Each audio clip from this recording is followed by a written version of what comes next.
여러분 안녕하십니까? 선천대원 김상구 원장입니다. 오늘 발상 연골판이라고 하는 부위의 파열에 대해서 알아보는데요. 특히나 오늘은 절제술에 대해서 알아보겠습니다.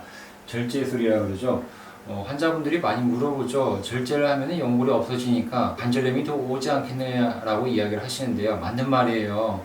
근데 그 부분은 뭐냐면 멀쩡한 연골을 절제를 하게 되면 관절염이 더 오게 됩니다.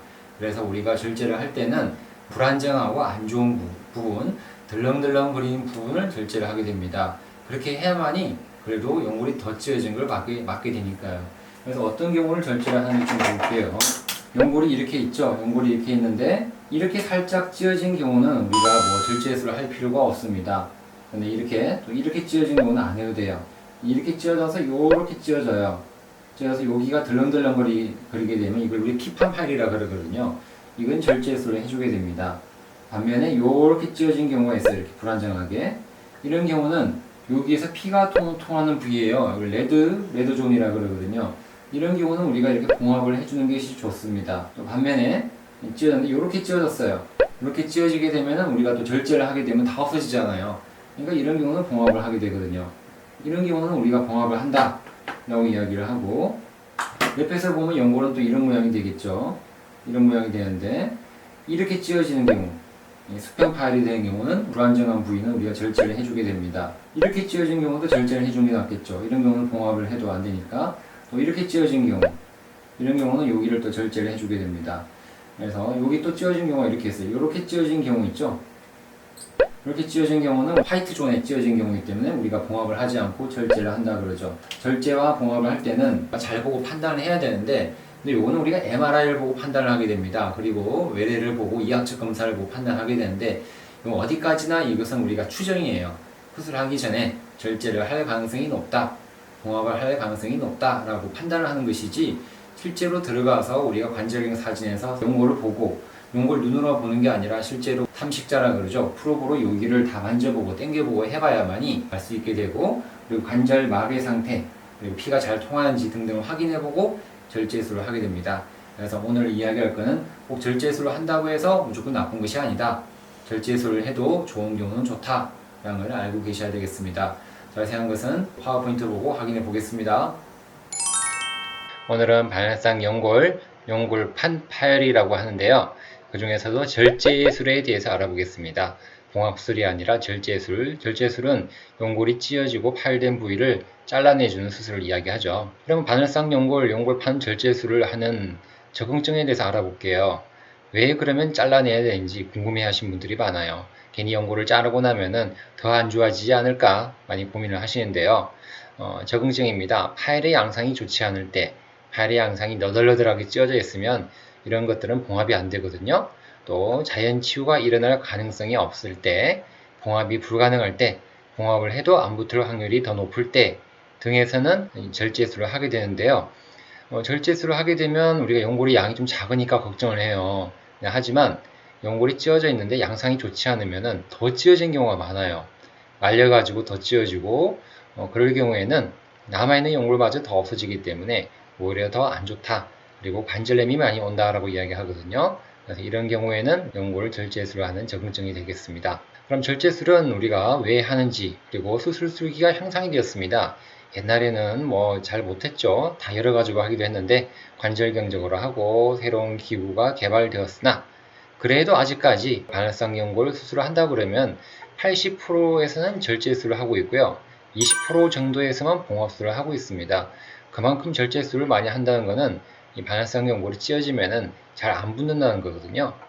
그런 안 붙을 확률이 높고 힐링이 잘 안 되기 때문에 치유가, 그래서 80%에서는 아직도 절제술을 하고 있습니다. 또한 절제술을 하는 이유는 연골은 우리가 봉합하는 게 상당히 힘들어요. 혈액순환이 안 되기 때문에 봉합을 하는 것도 기술적으로 힘들고, 봉합을 했는데 더 찌어지는 경우도 많아요. 그래서 대부분의 병원에서는 아직도 절제술을 하고 있다. 실제로 봉합을 하는 병원은 많이 없다는 거죠. 그럼 연골 수술, 연골판 수술의 고려사항에 대해서 알아보겠습니다. 파일의 위치죠. 위치가 어디냐? 앞쪽이냐, 중간이냐, 뒤쪽이냐, 그리고 레드존이냐, 화이트존이냐 등등의 위치, 파일의 형태입니다. 그리고 모양이죠. 그리고 또 급성기냐 만성기냐 이런 것도 판단을 해봐야 됩니다. 급성기에서는 그래도 봉합이 되는데 만성으로 오래된 경우에는 봉합보다는 절제술을 하게 되고요. 이런 것도 고려해봐야 됩니다. O다리나 X다리. O다리가 되어 있으면 무릎이 안쪽으로 이렇게 휘어져 있죠. 근데 안쪽에 연골이 찌어지게 되면은 연골을 수술한 다음에 더 아프다라고 할 수가 있습니다. 반면에 X자다리가 되어 있는데 바깥쪽에 연골이 찌어지게 되면 우리가 절제술을 하고 나면 바깥쪽이 더 안 좋아질 수 있기 때문에 이런 것도 고려를 해봐야 되겠죠. 반대로 O다리가 되어 있는데 한쪽의 연골이 아니라 바깥쪽이 연골이 찌었다 그러면 오히려 이런 절제술을 하고 나면 상당히 개운하고 좋습니다. 반대로 X다리. X자다리가 되어 있는데 바깥쪽 연골이 아니라 안쪽 연골이 찌어지면 수술을 하더라도 지장이 없다 그렇게 이야기하죠. 관절염을 알아봐야 됩니다. 관절염이 심할 경우에는 단순 연골 절제술을 하게 되면 더 아프기 때문에 안 하는 것이 낫겠죠. 관절염이 없다. 그렇다 그러면 연골 절제를 하는 것은 좀 괜찮겠습니다. 환자 고유 인자 여러 가지가 있겠죠. 당뇨도 있고 고혈압도 있고 기존 통풍 등등의 그런 질환들 알아봐야 되겠습니다. 그래서 파일의 위치 알아볼게요. 이거는 얼마 전에도 설명을 했지만은 이런 존이 있습니다. 세 가지 존. 빨간색, 레드 존.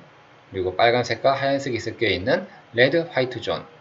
적백존이라죠. 적적존, 화이트존, 백백존. 자, 그래서 레드 존은요, 혈액순환이 좋습니다. 혈액 공급이 좋다 그러거든요. 이 모양을 보실게요. 이렇게 되는데요. 혈액이 여기 많아요. 이걸 우리가 PCP라고 하고, 전 반혈성 연골 모세 혈관 총, 이렇게 총 합쳐졌다. 이 프렉스스라고 그러죠. 그래서 여기서 이제 혈관이 많아요. 혈관이 많은데, 여기는 엄청 많네요. 이쪽이 엄청 많고, 또 중간에도 있고 혈액이 큰 게 또 여기까지도 많이 있어요. 이런 경우는 이게 웬만하면 잘 안 찌어져요. 레드 존에서는요. 레드 화이트 존까지 가게 되면은 이게 혈액순환이 조금 떨어지죠. 이제 갈수록 떨어지고 여기까지만 좀 가는 게 보이고요. 화이트 존까지 가게 되면은 여기는 거의 혈액이 안 보여요. 여기서부터 쭉 여기까지는 혈액이 안 보이죠. 그래서 우리가 레드 존은 이렇게 빨간색 부위, 레드 화이트 존은 약간 분홍색, 화이트 존은 이렇게 흰색으로 분류가 되고 이렇게 3분의 1로 분류를 할 수 있습니다. 33%씩. 그래서 레드 존은 혈액 공급이 좋고요. 레드 화이트 존은 혈액 공급이 중간이 되겠죠. 대신에 봉합을 한 다음에는 붓기 위해서는 충분한 혈액 공급이 필수가 됩니다. 봉합했다가 다 붓는 게 아니기 때문에 혈액 공급은 사람마다 차이가 나겠죠.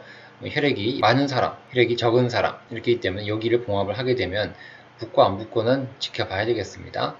또 화이트 존의 혈액 공급이 거의 없기 때문에 이론적으로는 치유가 불가능하다라고 이야기합니다. 그렇죠. 여기는 잘 붓겠죠. 피가 잘 통하니까 어떤 걸 해도 잘 붓습니다. 레드 화이트 존도 적당히 붓고 여긴 보니까 안 붓게 생겼죠. 또 왜 그렇게 이야기하냐면 레드 존 두꺼워요. 연골이 상당히 두껍고 여기는 쿠션 역할을 많이 해주기 때문에 중요한 지역이에요. 그래서 이렇게 두껍고 빨갛고 레드 화이트 존은 이제 덜 두껍죠. 중간이고 화이트 존은 실제로 얇아요. 얇고 잘 찌어지고 찌어져도 아프지도 않고요. 그래서 안 좋다. 그래서 화이트 존은 이렇게 이분들이 이야기했습니다. 앙코지키 또 와렌이라는 분들이 백백 구역에서의 파열은 낮은 혈관 분포로 인하여 치유될 가능성이 매우 낮습니다. 그래서 절제를 하게 됩니다. 라고 이야기를 했습니다. 그래서 화이트 존은 봉합은 거의 안 합니다. 하는 경우도 아주 드물긴 있어요. 하지만 대부분은 봉합을 하지 않고 절제를 하게 됩니다. 파열의 형태요. 그래서 절제술을 하는 경우 이런 경우는 절제술을 하게 되면 수평 분리 파열, 피판 파열, 외측에 있는 방사형 파열. 이건 어떤 경우냐면요. 전방 십자인대 파열이 되게 되면은 특히나 외측에 있는 반혈성 연골의 뒤쪽 후각 이렇게 방사형을 조그맣게 찌어져요. 조그맣게 찌어진데 그 부위가 한 20% 30% 떨어져 있다 그러면 이건 봉합이 안 되거든요. 그럴 때는 그냥 20-30%는 포기하는 거죠. 피도 잘 안 통하는 부위라서 절제를 해부르게 됩니다. 근데 하지만 외측 방사형 파열이 심하게 나 있다.